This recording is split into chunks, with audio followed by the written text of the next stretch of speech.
बात करेंगे, लेकिन उनकी ट्रांसलेशन या आपके क्वेश्चंस की जो ट्रांसलेशन है वो आप मुश्किल भाई करेंगे। तो इससे पहले कि हम प्रोग्राम स्टार्ट करें, आप जिस जगह बैठे वो एक पाकिस्तानी अमेरिकन सोसाइटी के नाम से एक ऑर्गेनाइजेशन है जो पिछले 7 सालों में हम लोगों ने बनाई और 30 सालों में रजिस्टर हुई। 3 सालों के अंदर हमने जो प्रोग्राम्स किए हैं वो जो पाकिस्तानी अमेरिकन सोसाइटी की प्रेसिडेंट जो इलेक्ट हुई है पिछले साल असरा राशिद, मैं उनको दावत दूंगा कि वो आएँ, थोड़ा सा ऑर्गेनाइजेशन के बारे में बताएं, ये फैसिलिटी के बारे में बताएं और जो फ्यूचर में हमारे प्रोग्राम्स हैं जो यहाँ से लॉन्च करते हैं उसके बारे में बताएं। तो असरा राशिद प्लीज। अस्सलाम वालेकुम, मेरा नाम असरा है और मैं इस पाकिस्तानी अमेरिकन सोसाइटी की प्रेसिडेंट हूँ और थैंक यू आप सबका बनाने के लिए। सो हमारी जो मूवमेंट है वो 7 साल पहले 7 ईयर्स अगो स्टार्ट हुई थी और हमने फिर एज फैशन भाई सेट के हमने 3 ईयर्स अगो जो है एज रजिस्टर्ड ऑर्गेनाइजेशन हमने बनाई। हमने स्टार्ट करा था as a youth based organisation, लेकिन ये मूव हो गई कम्युनिटी बेस्ड ऑर्गेनाइजेशन और more than about 50% of our members are actually non Pakistanis. So कुछ प्रोग्राम्स जो हमने हमारे इस ऑर्गेनाइजेशन के थ्रू जो स्टार्ट करे हुए वो है संडे इस्लामिक स्कूल्स जो 4 ईयर्स से लेके 30 ईयर्स तक के एजेस के लिए है। हमने स्टार्ट करा है open mic events, career counselling students के लिए, हाई स्कूल और कॉलेज स्टूडेंट्स के लिए, विकी giving events and feeding the homeless. और जो हमारा नेक्स्ट अभी जो हम एक और स्टार्ट कर रहे हैं वो है karate classes for kids as well.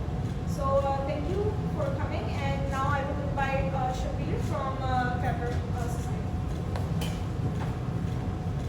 Thank you very much. Assalamu alaikum. Sahibzada Shabbir मेरा नाम है और मैं पेपर सोसाइटी ऑफ अमेरिका को रिप्रेजेंट कर रहा हूँ। मैं थोड़ा सा आपको इस इवेंट का इसका बैकग्राउंड देना चाहूँगा। हमारी सोसाइटी में यहाँ पे कम्युनिटी में जितने भी लोग हैं मोस्टली हर किसी का इमिग्रेशन का इशू है। कुछ लोग हमारे नए आए होते हैं, उनके केसेस पेंडिंग होते हैं, उनको समझ नहीं आती केसेस का क्या करें। कुछ लोग के केसेस अप्रूव हो जाते हैं और वो अपने ग्रीन कार्ड का पासपोर्ट का वेट कर रहे होते हैं। अच्छा, जो पासपोर्ट होल्डर्स हैं फिर वो अपनी फैमिलीज को लाने की कोशिश करते हैं। व्हाट आई वांट टू से कि हर किसी को यहाँ पे इमिग्रेशन की इशू है, मोस्टली हमारी इमिग्रेशन इंटरव्यूज के मसले सबको होते हैं, लैंग्वेज का इशू है, कहाँ जाना है, कैसे बंदे को ढूंढना है, बंदा एतबार के काबिल है नहीं है, ये सारे मसले हैं। तो हमने अपनी तरफ से कोशिश की और हमने इसका एक हल निकालने की कोशिश की।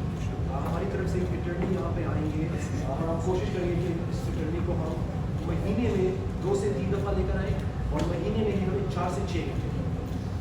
आज का हमारा जो सेशन है ये जनरल इंट्रोडक्शन सेशन है। जनरली ये बात करेंगे, अगर आपके कोई क्वेश्चन है यहाँ से आपको आंसर करेंगे और उसके बाद फिर ट्यूसडे 11 फरवरी को और उसके बाद जो नेक्स्ट ट्यूसडे होगा ट्यूसडे 18 फरवरी को ये आपको 1-on-1 सेशन देंगे। 1-on-1 सेशन में ये होगा कि आप इनसे आपका जो इशू है, जो मसला है वो आप जाके अलग इनसे बात कर सकते हैं। तो मैं अपना शुक्रिया अदा करूँगा पेस का, हमारे काशिफ भाई का मैं शुक्रिया अदा करूँगा, स्पेशली हमारे एसएमजी भाई का मैं स्पेशली शुक्रिया अदा करूँगा। इनकी हेल्प की वजह से ये इवेंट पॉसिबल हुआ है। और ज़करिया भाई का मैं स्पेशली शुक्रिया अदा करूँगा मस्जिद कुबा की वजह से, इनके बगैर ये इवेंट पॉसिबल नहीं था। मोस्ट इम्पॉर्टेंटली जो अटर्नी इनको मैं इंट्रोड्यूस करूँगा, इनका नाम जोनाथन एफ्टालियन है। ये इमिग्रेशन अटर्नी है, असाइलम केसेस और deportation cases, family matter case में ये स्पेशलाइज करते हैं। इस वक्त जो न्यूयॉर्क की सबसे बड़ी इमिग्रेशन फर्म है उसमें ये काम कर रहे हैं। मैं इनका शुक्रिया भी अदा करूँगा कि हमें अपनी टाइम दे रहे हैं और मैं इनको इन्वाइट करूँगा। जोनाथन, ये बात करेंगे इंग्लिश में और आपको कोई मसला हो, आपको समझ आए तो उसी वक्त आप बोलें और मैं ट्रांसलेट करूँ, ठीक है? जोनाथन, सब to you. Hello everyone, good evening. Shabir, do you wanna stay up here just in case? Yeah, I'm here. I'm gonna keep Shabir here just in case you guys don't understand what I'm saying. You just let me know and then Shabir will translate, okay?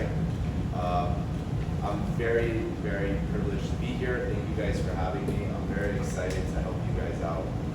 I hear that there's a lot of people in this community that need this immigration help. I come from a family of immigrants myself.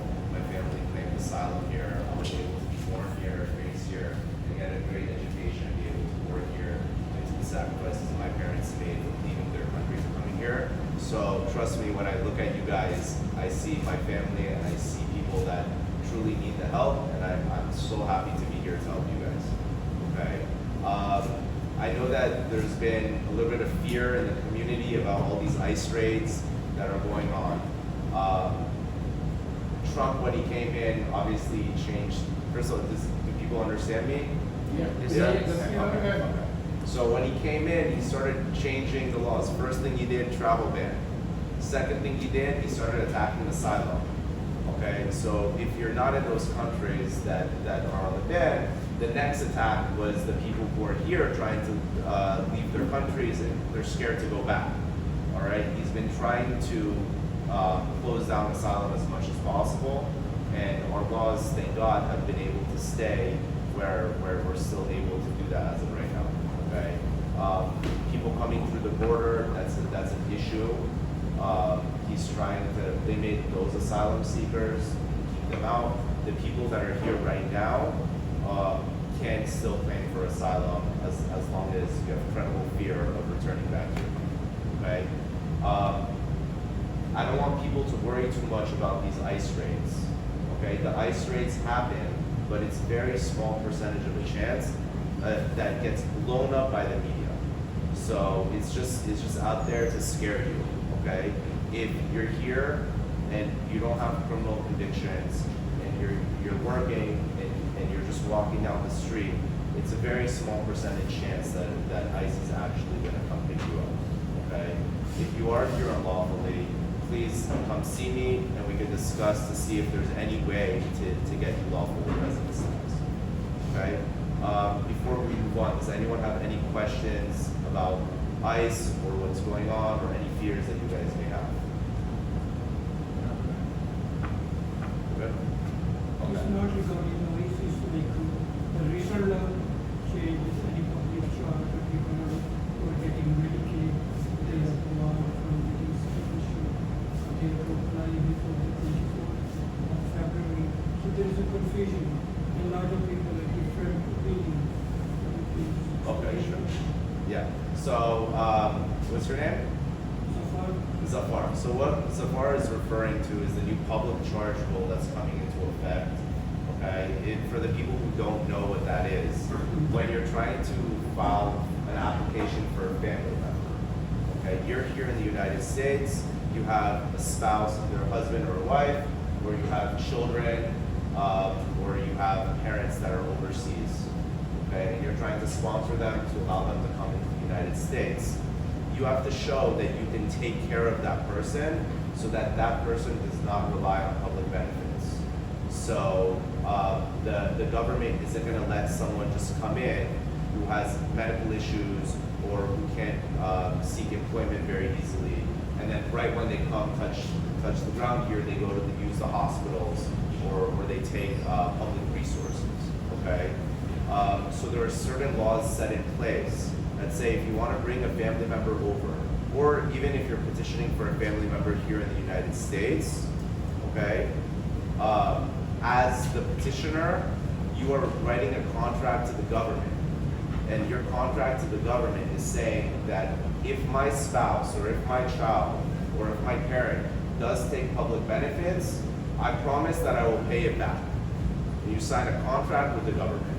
And they can come after you and they can seek reimbursement for that money. Okay? So now the laws are changing. On February 24th, the new law is going into effect, which states that it's the same, it's not the same, it's similar to the old contract. It's just the amount of money that you have to be making in order to sponsor that person has increased. Okay, so now we say about 200% of the federal poverty guideline. So if you have 3 dependents under you, and the federal poverty guideline is, let's say, $40,000 for that three dependents, then you should have $80,000 and show that you have that $80,000 to take care of that family member. Okay. If you have been using public benefits up until now, and you've been undocumented, and you've been using public benefits, you could run into issues. Okay, the law has changed. So it's on a case-by-case basis. It depends what type of public benefits you use, and then we'll be able to determine whether it will affect or will not affect. Even if it will affect your application, if you have an attorney who goes into the interview with you, that attorney will advocate on your behalf, and there are certain ways to get around that public charge. Even the new law, if you use public benefits, but you stop it at a certain period of time.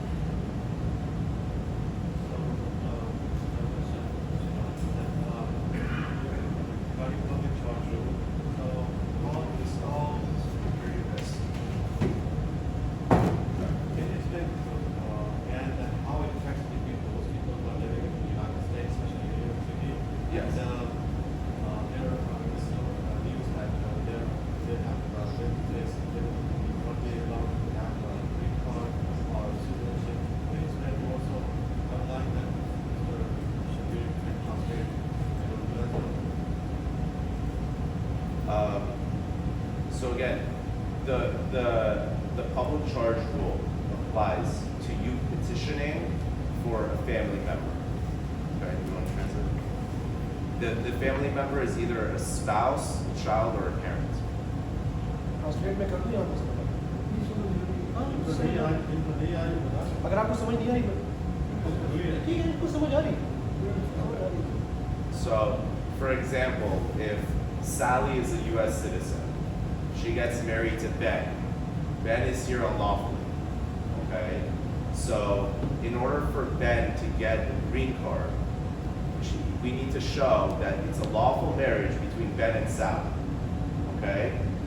The public charge rule, that means that Sally has to write a contract with the government. And that contract says if Ben takes public benefits before he becomes a U.S. citizen, okay, then I will pay the government back for the money that he took. So if he went and used hospital resources, if he was uninsured and he used hospital resources, if he was sick, I promise, because I'm petitioning for him, that I will pay the government back for every penny that he's taken. I have a question, Roy. My name is Tusha. Right. When you say public benefits, do you mean Medicaid, food stamps, rental assistance? Do you mean by public benefits? Is it like Medicaid also? Because I know Yeah. Medicaid is always something that you get. I know Medicaid is under attack right now. Yeah. I would not advocate for someone to continue using Medicaid based on what's going on. And these laws are changing constantly. As you know, that it's just changing right now. So if you use Medicaid up until now, that's something that we can argue because it wasn't a public charge from before. But from now moving on, I would definitely look towards private insurance. Thank you. And I know it's hard to get. I know it's tough, but it is what it is. You are saying people should not take benefits? This is only for people who have a right to a green card based on someone petitioning for them. Okay? So, Someone living over here, I only do it. sorry? Someone living over here, let's say my wife, the green card, she's over here. Yes, I only Yes, it would apply to her. That's the situation that it would apply to. Okay. If she does take public benefits right now, so his wife already has a green card. Okay. So it's not an issue of whether she gets the green card or not. It's an issue of whether she can become a citizen. Okay. So in that situation, I would say it's better not to use those public benefits. You get private insurance. And then once she becomes a citizen, then she can take public benefits as a law-abiding citizen.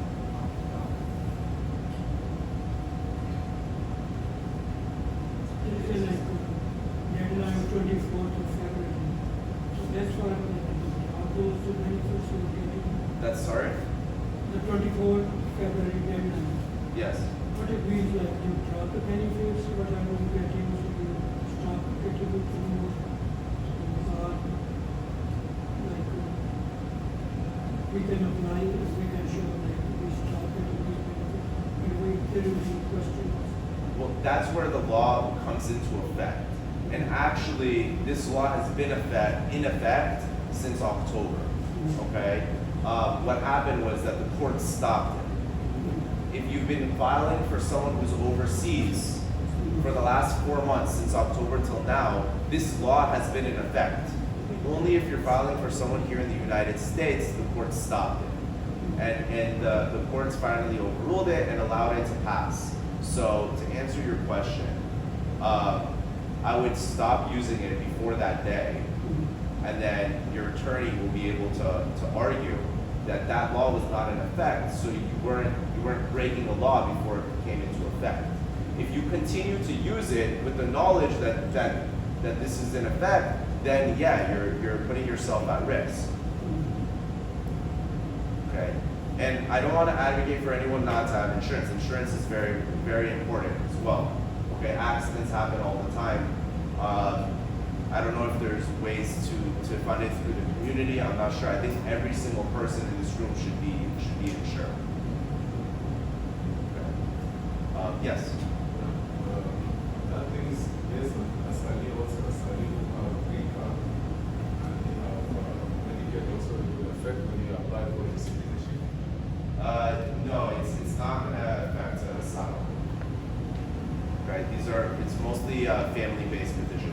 If you're filing based on spousal abuse, it also doesn't affect you. So if you get, and we'll get into different types of petitions. Okay. Any other questions on that before we go on? Yes. Birth immigration.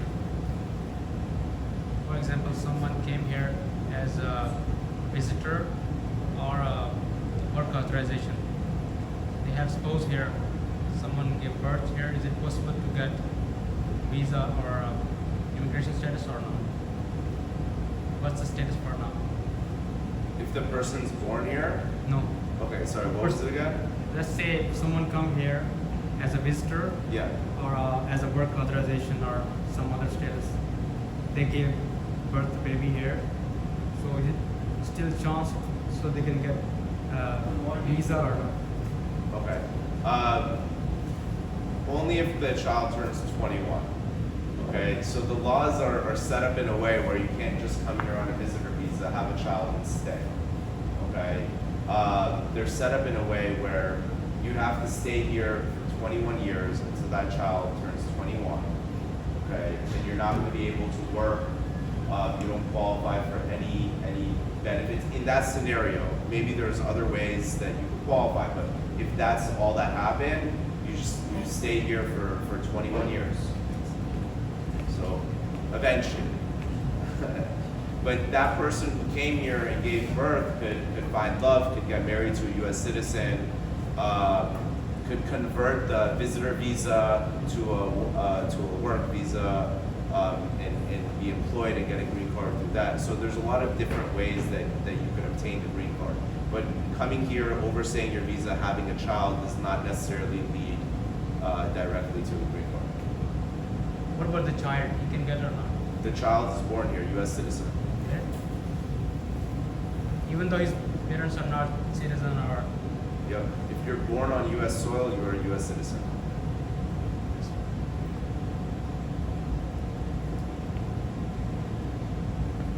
Good?